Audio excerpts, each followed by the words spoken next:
Bonjour à toutes et à tous, bienvenue dans le podcast La Sueur. Novembre prochain, Madison Square Garden, Israël Adesanya, Alex Pereira, volume 3, la première fois en MMA. Les deux premiers combats, vous le savez, défaite par décision unanime de la part d'Israël Adesanya, puis défaite par KO d'Israël Adesanya. On va revenir brièvement sur ces combats-là parce que on en parle à chaque fois, mais la physionomie est importante au-delà du résultat. Et là, pour la première fois, ils s'affrontent en MMA pour le titre des moins 84 kilos d'Israël Adesanya. Je suis très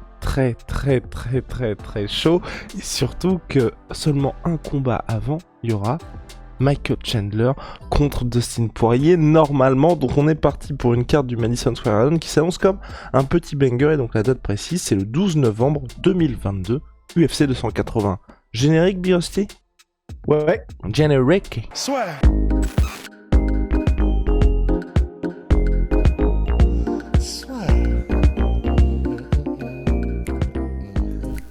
Entre dans l'octogone avec Unibet.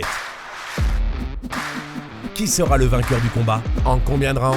Fais tes paris sur l'app numéro 1 et profite de 150 € offerts sur ton premier pari. Qu'est-ce qu'on en pense d'Israël Adesanya contre Alex Pereira volume 3? Est-ce que toi t'es hypé, ou est-ce que tu te dis, en tant qu'homme de raison et de grande sagesse, Guillaume, c'est peut-être un petit peu trop tôt pour Alex Pereira?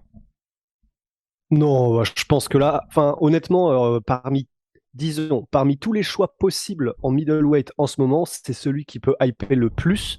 Et je pense que honnêtement, bon, je veux pas parler pour tout le monde, mais je pense que tout le monde est un peu dans le même bateau en mode, honnêtement, c'est ce qui pouvait se passer de mieux. C'est la carte Alex Pereira a été jouée à la perfection par l'UFC.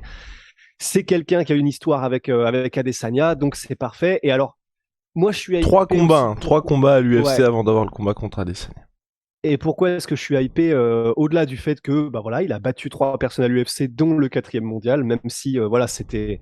Si jamais certains découvrent un petit peu le MMA, il faut savoir que le parcours a été aménagé, disons, pour Pereira, c'est-à-dire qu'il est arrivé à l'UFC avec très peu de combats, donc avec 4 combats, et on lui a donné pour arriver jusqu'au 4e mondial qu'il a battu, des profils plutôt accessibles pour lui. Donc Et sachant que, j'ajoute aussi, au-delà du fait que les profils étaient accessibles pour lui pour arriver jusqu'au 4e mondial, il n'y a eu aucune logique. Enfin, il a fait peut-être 75e, 65e, 4e mondial en termes de classement des gars qu'il a affrontés aussi. ouais, voilà. Mais c'était parce que le premier, je crois, Michailidis, lui, c'était un vrai combattant, disons, de MMA, mais qui a vraiment essayé de mettre au sol Pereira, et du coup, Et Pereira qui a a très bien réussi combattu, aussi. et qui a réussi, mais Pereira a réussi à lui aussi son coup de genou sauté, il me semble, donc au pays des rêves. Ensuite, il y a eu Bruno Silva, qui était un striker, et vraiment un dangereux striker, mais du coup, voilà, l'UFC sait que ça va faire des feux d'artifice, puisqu'ils mettent deux spécialistes du pied-point l'un en face de l'autre. Néanmoins, Bruno Silva a quand même réussi lui aussi de temps en temps à avoir un peu de succès dans les phases au clinch, et je sais plus s'il a réussi de mise au sol, mais en tout cas, il n'a pas réussi à vraiment l'utiliser pour marquer beaucoup de points contre Pereira. Et Pereira a fini, c'est celui qui l'a gagné par décision à l'UFC, mais ça s'est fini en mode Bruno Silva était littéralement à quelques secondes de craquer, quoi. Enfin, Pereira commençait à lui mettre des sales bails. Et le 3e combat, c'était donc contre Sean Strickland, qui, même si c'est un combattant de MMA complet, il est connu quand même pour rester debout. Et voilà, et Pereira n'en a fait qu'une bouchée. Alors, il y a aussi le fait que Sean Strickland a combattu d'une manière qui était très étrange et pas forcément la plus intelligente. En tout cas, on en est là. C'était le 4e mondial, il l'a battu.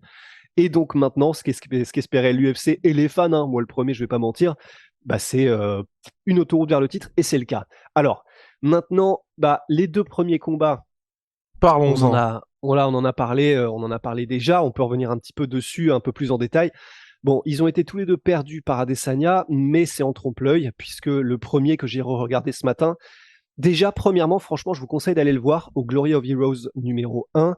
C'est vraiment un incroyable combat. Franchement, il est ultra disputé. Et là, vous allez voir un Adesanya qui a pas peur de. Enfin, on sait qu'il a pas peur, c'est juste que maintenant il est champion et qu'il gère. Mais vous allez voir à quel point il a pas peur d'aller à la bagarre quand il faut y aller. Les deux se rendent coup pour coup, mais à fond. Mais ça reste extrêmement technique. En termes de technicité, il reste un poil, il reste même bien au-dessus Adesanya. C'est simplement qu'il y a la puissance qui permet aussi et le coup d'œil pour Pereira de marquer aussi des points et de rester dans le combat. Néanmoins, il a perdu le combat par décision unanime à Adesanya, mais très franchement, je ne comprends pas trop à ce jour. C'est-à-dire que pour moi, si décision unanime il devait y avoir, c'était plutôt en sa faveur. Il était au-dessus techniquement, il a fait mal aussi à Pereira, il a vraiment marqué. Et voilà, on lui a retiré la victoire, à mon sens en tout cas. Et pour le deuxième combat, la revanche toujours au Glory of Heroes, toujours en Chine. Et ben cette fois-ci, c'est là où, même si on recommençait un petit peu sur les mêmes bases en termes de dynamique de combat, bah, sauf que cette fois-ci, il a salement trouvé l'ouverture, Alex Pereira, et voilà, et ça y est quoi, c'était le seul KO de l'histoire de la carrière De l'histoire de sa carrière. Voilà, de l'histoire de sa carrière, et sur le fameux crochet du gauche de Alex Pereira qui terrifie tant tout le monde. Et Donc depuis... on rappelle, crochet gauche, Oui. c'est celui qu'il a mis à Strickland, c'est celui qu'il a mis dans ses premiers combats de MMA, c'est une terreur ce crochet gauche. Une terreur, Big Rusty. Et depuis, c'est vrai qu'Adesanya a expliqué moi j'ai hâte d'affronter Alex Pereira en MMA parce que c'est des mitaines. Ce ne sera pas des gants de kickboxing. Et Alex Pereira, de son côté, a répondu. Mais je comprends pas très bien là. Parce que bon, c'est vrai que si c'est des mitaines, c'est pas mal pour moi aussi, parce que si je peux le mettre KO avec des gants de kickboxing, bon. Bah, c'est très intéressant, parce que les deux arguments en vrai ont du sens. Ben, en fait, c'est ça. Donc, c'est compliqué là pour l'instant de déterminer un clair avantage pour l'un ou pour l'autre avec ce changement de gants. Parce que. Bah après, on regarde de l'historique, moi, c'est plus personnellement. Hein, après, Big Rusty, let's go. Au dehors du combat Adesanya Alex Pereira, c'est vrai que quand tu regardes l'historique de carte d'Alex Pereira, ça fait flipper le fait que ce soit des mitaines, tu vois. En vrai. Ah bah, c'est sûr. C'est sûr. Voilà. C'est-à-dire que. C'est comme si on imaginait Francis en bare knuckle, tu vois, tu te dis, oui, bon. Mais après, ça, c'est un aparté, mais c'est pas une évidence non plus, en fait, que Ngannou soit plus flippant en bare knuckle, pour le coup, qu'en mitaine, puisque les mitaines sont faites pour protéger les poings, et que tu peux y aller à 1000% avec tes poings, tandis que tu dois faire beaucoup plus attention à ton placement, etc., quand tu es en bare knuckle. Mais en revanche, c'est vrai que pour ce qui est entre les mitaines et les gants de boxe, même s'il y a tout un débat, et ça fait des années déjà entre le fait que les mitaines, ce sont des chocs plus directs en fait, puisque vraiment c'est comme si tu prends une pierre dans la figure, mais même si c'est contre-intuitif, c'est pas forcément mieux d'avoir des gants de boxe, puisque avec les gants de boxe, tu as un espèce de rebond, puisque c'est plus emmitouflé, mais qui peut créer, tu sais, ça fait genre boum, boum, enfin des chocs qui sont pas forcément meilleurs en termes d'impact sur le cerveau, quoi, pour l'être humain. Donc c'est pas forcément mieux. En revanche, bah, ça laisse plus d'ouverture, puisque tu peux pas, comme en kickboxing, te mettre comme ça, carapassonné, et là tu as tous les gants qui couvrent quasiment la totalité de ton visage. Donc après, ce sont pas des gars qui utilisent cette garde-là beaucoup nécessairement. C'est-à-dire que pour moi, là, ce qui va changer, c'est plus le fait que Pereira va pouvoir vraiment se laisser aller à des combinaisons lorsqu'il veut en faire, ce qu'il n'a pas vraiment fait depuis le début de sa carrière à l'UFC ni en MMA trop de manière générale, puisque comme c'est quelqu'un qui sait qu'il ne doit pas être mis au sol, forcément tu te limites à des combinaisons de 1 ou 2 coups. Ça lui va très bien, Alex Pereira, puisqu'il est capable de mettre KO sur 1 ou 2 coups. Il n'a pas forcément besoin de trop s'exposer pour réussir à finir le travail et à faire mal.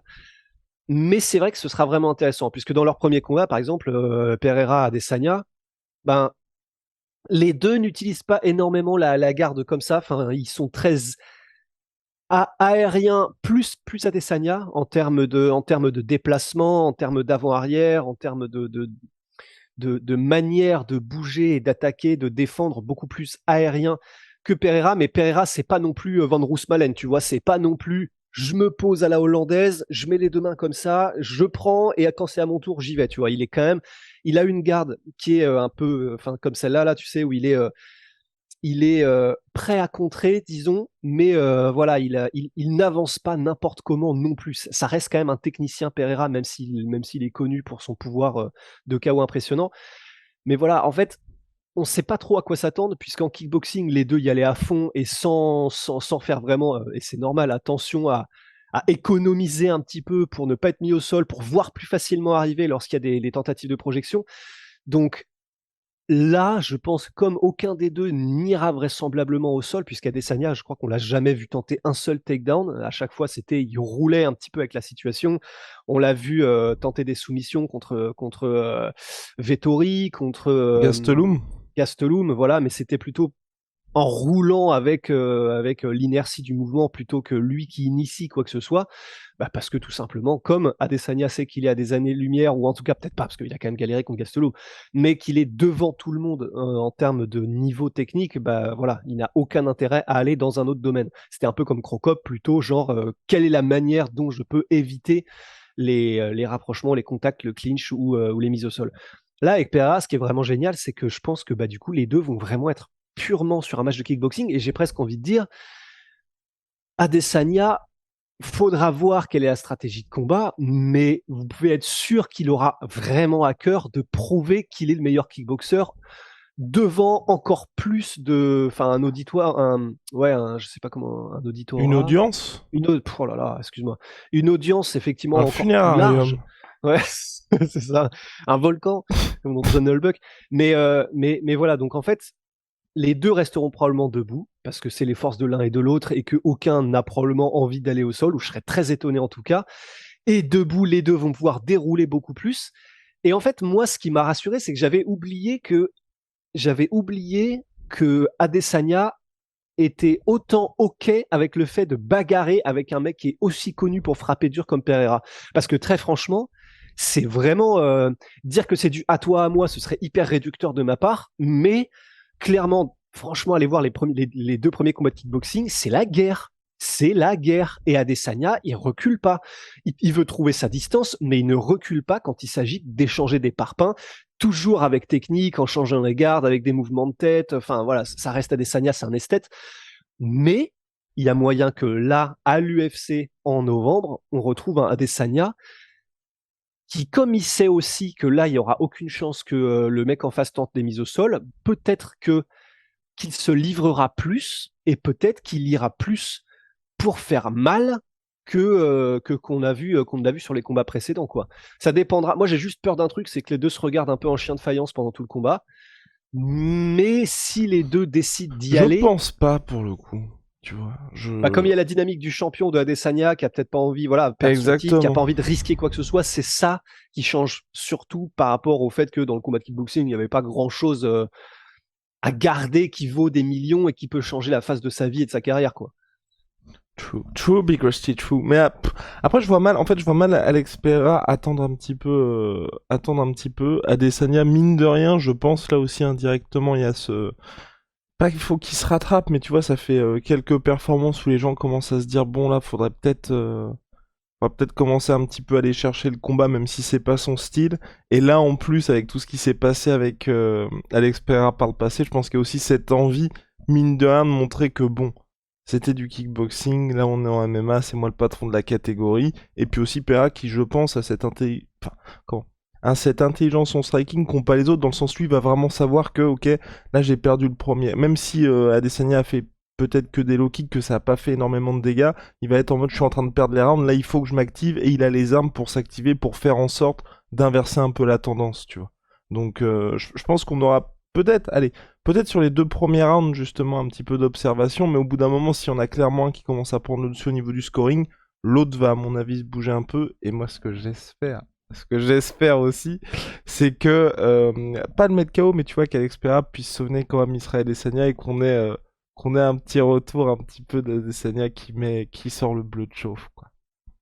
Ouais, non, ce serait stylé. Sachant que dans leur premier combat, Adesanya en a pris des belles. Hein. Ouais. Donc, non, mais de toute on façon, le sait qu'il a un ouais. menton, mais effectivement. Mais de Adesanya toute façon, en a le vraiment pris run des en belles. kickboxing d'Adesanya, même si vous regardez ses combats au Glory, c'était une approche bien différente de ce qui se passe à l'UFC pour lui. Parce que je pense aussi, mine de rien, Je pense que ça joue aussi, tu vois, avec le fait que ce soit des gants et pas justement les mitaines en MMA où tu sais que mine de rien avec les mitaines, bah, tu peux pas te prendre 36 000 coups non plus, tu vois. Ouais, c'est ça. Si différence il y avait, c'est peut-être effectivement que c'est pas meilleur pour le cerveau d'avoir des gants, de prendre des coups avec des gants de boxe, mais par contre, j'ai l'impression qu'effectivement, tu peux plus te prendre des KO sur un coup. Ouais. Quoique, en fait, comme c'est basé que sur de l'intuition et sur aucune science, voilà, ne prenez pas ce que je viens de dire pour argent comptant, mais c'est simplement une impression, quoi. Alrighty, Big Hostie. Bon bah allez, on se retrouve très vite pour de nouvelles aventures. En tout cas, vivement novembre prochain pour l'UFC 281. Israël Adesanya contre Alex Pereira. Shout out à ma sweet pea, ma sweet protein. Ouais, Moins j'ai rien à 30. montrer, Ah putain. bah bravo, c'est Ma table est honteux, Big vide. Hostie. Moi j'ai le t-shirt, j'ai le short, moi 33% sur tout my protein avec le code la sueur. Et puis Qu'est-ce qui nous dit que c'est du MyProtein? Qu'est-ce qui nous dit que c'est du my protein? Ma sweet pea, ma sweet protein. Non, mais je sais que Tu c'est vois? celui-là. Ben Parce oui. qu'il avait. Ouais, Bref. une- Et puis nous savons c'est Onae, onae.fr, on vient de sortir le booster Mojito et on vous prépare de très très belles vidéos.